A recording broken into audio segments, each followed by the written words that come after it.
In today's video, Coinbase debuts a 4% API on USDC. Is it really worth it? Next, Thiel has about $5 billion in his Roth IRA. What is his exact strategy? And finally, the great resignation. No one wants to return to work? Let's find out.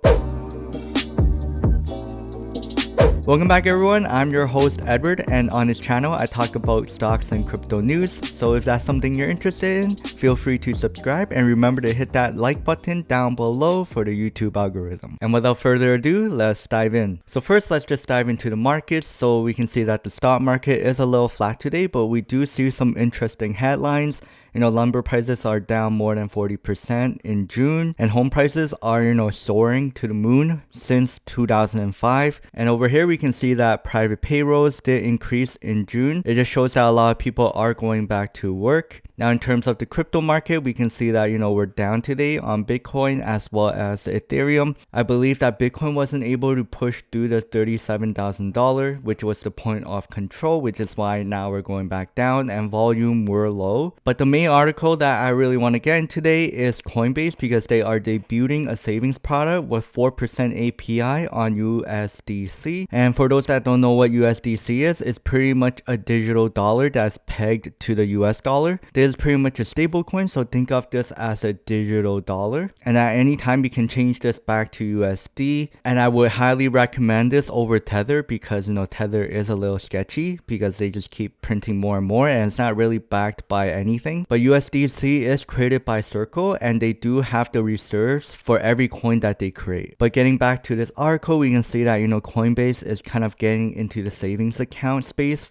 for crypto, and a 4% annual percentage yield is pretty high compared to the savings account with traditional banks. So over here we can see that all these other banks are only giving about 0.5% APY, and you gotta have a minimum of $100 in order to get this rate. And here in Canada, the interest rates are a little better at about 1.5 to 1.25%. However, I think that anything below 3% is garbage, and I would rather just put that money into VOO or VFV if you're in Canada. I totally see why Coinbase is making this move, because they're trying to compete with BlockFi and Celsius. And to be completely honest, I would rather go with BlockFi, because if we look here, if I put my USDC with BlockFi, I get an 8.6% APY every year. Obviously these fluctuates, but this is double the APY that Coinbase is offering. Not only that, Celsius, which is also another competitor, offers 8.88% on USDC. So the only advantage in my opinion with Coinbase is their security. Obviously BlockFi and Celsius still has a lot of room to prove that they are very secured. But yeah, Coinbase is very secure. They have never been hacked before. But yeah, I'm very interested if they're gonna start giving APY on other coins like Bitcoin, Ethereum, and etc. And I'm also wondering if they're gonna create their own credit card, because over here we can see that BlockFi has their own Visa card now, which has a 1.5% cashback for Bitcoin. And Celsius is teasing that they will be having a credit card as well, and it is coming soon. So I can definitely see Coinbase moving towards this direction. And in terms of Coinbase stock, if you really believe that they're gonna be the number one exchange in the world, then you can totally invest into this, especially if you're not comfortable owning Bitcoin. But in my opinion, I'd rather own Bitcoin than Coinbase stock, because essentially Coinbase makes money based on the fees. But in the end, I do like this business strategy, and I'm looking forward to it. Now next, we have a very controversial article, and Thiel accumulated about $5 billion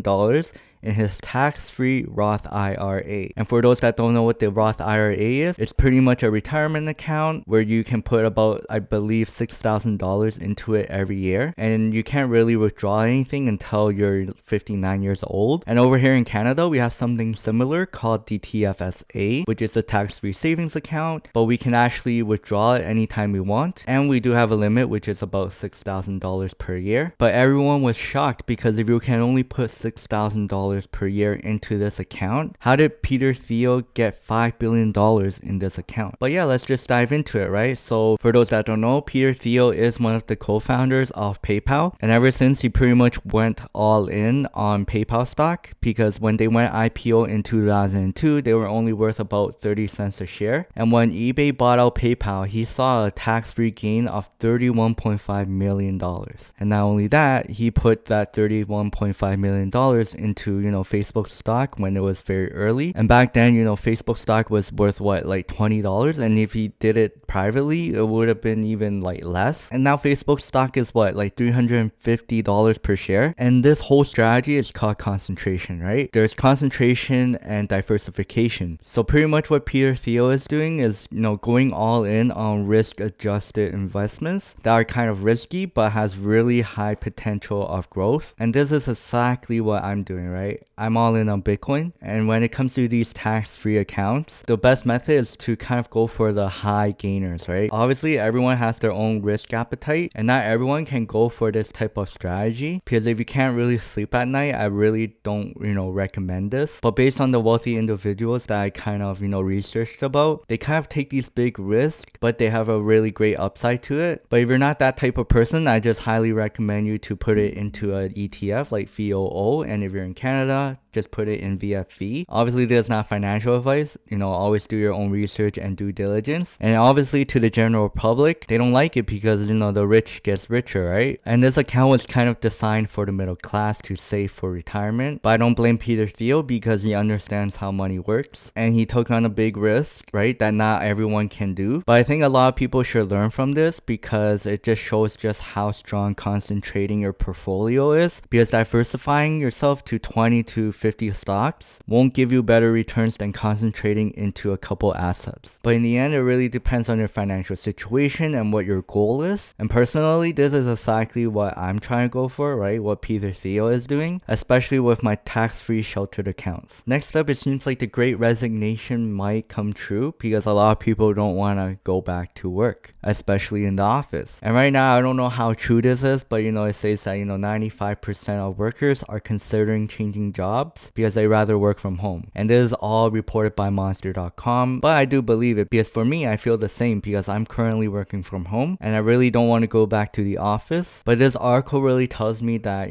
the future of working is working from home, and that commercial real estate might actually go down, and that work from home stocks are kind of gonna be a thing of the future, because the average person's commute time is pretty long. I would probably say about an hour or two, but don't quote me on it. Every day you're wasting an hour to get to work, and then another hour to come back from work. Not only that, I feel like a lot of companies will be able to save money on rent and leasing a space to work at. Obviously, not everyone likes to work from home because they need that social interaction. But I do like the work from home stocks like Zoom, Peloton, and all these other ones. So we'll see. We'll see what will happen. I thought this was very interesting. Now, bonus news that I kind of just wanted to talk about is that, Warren Buffett is halfway through giving away his massive fortune, which is about, $100 billion, and he's not giving it to his kids because he doesn't believe in generational wealth. And I think a lot of people should learn from Warren Buffett, because I think a lot of people would rather just give their wealth to their kids. This is my philosophy on this, right? So life is infinite, but our life is finite. And if we one day pass away, we can't even take that fortune with us. So I think Warren Buffett here is trying to use that wealth to make life better. And he does a lot of philanthropy with Bill Gates. And over here, he said that after much observation of super wealthy families, here's my recommendation: leave the children enough so that they can do anything, but not enough that they can do nothing. Totally agree with this. Obviously, everyone has their own opinions, but I think philanthropy is something that I want to do in the future. And, I will leave enough for my kids to do whatever they want and not get spoiled. But it is what it is. All my opinion. Thought it was super interesting, and I think people should kind of think like this. And lastly, on the weekend, I kind of found two companies that were very interesting There's not a sponsorship, by the way, but these companies are, a crowdfunding business for real estate. Because, not everyone can afford real estate. So what these two companies are doing are kind of giving everyone an opportunity to invest into properties. So for example, like here, this person can put $5,000 into a condo property with hundreds of other people. And as the value of that property rises, your portfolio also rises with all the other people in that crowdfunded project. And I think this is going to be the future of real estate investing, especially if the government just keeps printing money. No one's going to be able to afford a property. So yeah, check it out. If you're in the United States, I would highly recommend Fundrise. And if you're in Canada, check out this company called Addy. Just remember to do your own research and due diligence. But if you're really into real estate investing, I highly recommend it. But here's the downside to it. If these two companies are able to kind of, swoop up the real estate market, then essentially no one can even afford a property. And I think in the future, everyone will be renting. And the people that have control over the rent prices are the landlords. That wraps up for this video. If you're interested in buying crypto, please head to the description box down below where you can click my referral links. And we can both get a small cash bonus once you sign up and make some trades. If you enjoyed this video, please smash that like button down below for the YouTube algorithm. And if you haven't already, feel free to subscribe and hit that bell notification so you can see my videos every single week. That's pretty much it, and I'll see you all next time. Peace.